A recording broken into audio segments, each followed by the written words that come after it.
ربیع الاول یہ اسلامی سال کا قمری سال کا تیسرا مہینہ ہے۔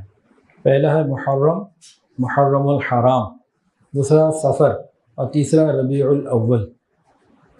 ربیع عربی زبان میں بہار کو کہتے ہیں، اور اول کسے کہتے ہیں بتائیں؟ پہلا، یعنی پہلا موسم بہار۔ ربیع الاول پہلا موسم بہار، اور ربیع الثانی کیا بنا؟ دوسرا موسم بہار۔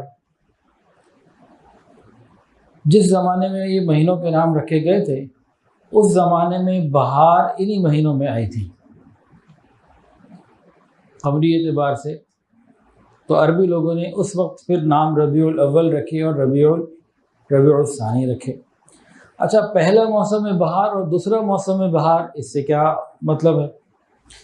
ربیع الاول پہلا موسم بہار، یعنی یہ بہار کا وہ وقت ہے جیسے کلیاں اور پھول اور کلیاں یہ کھلنے لگی ہوں، ان کی کونپلیں نکلنے لگی ہوں۔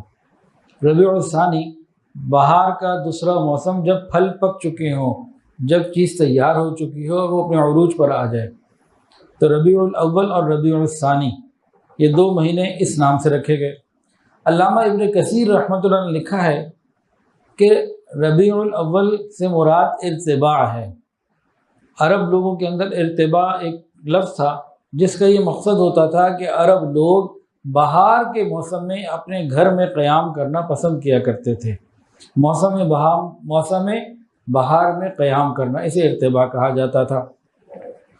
تو یہ تو وجہ ہمیں معلوم ہوئی ربیع الاول اور ربیع الثانی کی، کہ اس کا نام ایسا کیوں رکھا گیا۔ اب ہم آگے چلتے ہیں، ماہ ربیع الاول کی فضیلت کیا ہے؟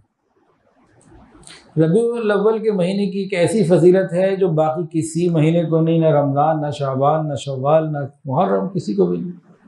وہ کون سی فضیلت ہے؟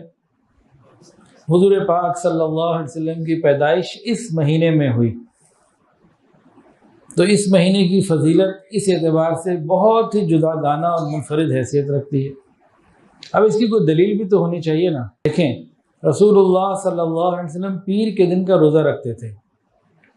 جب پوچھا گیا تو آپ نے مختلف وجوہات بتائی تھی۔ ایک وجہ یہ بتائی کہ پیر کا دن وہ ہے جس دن میری پیدائش ہوئی، میں اس لیے روزہ رکھتا ہوں۔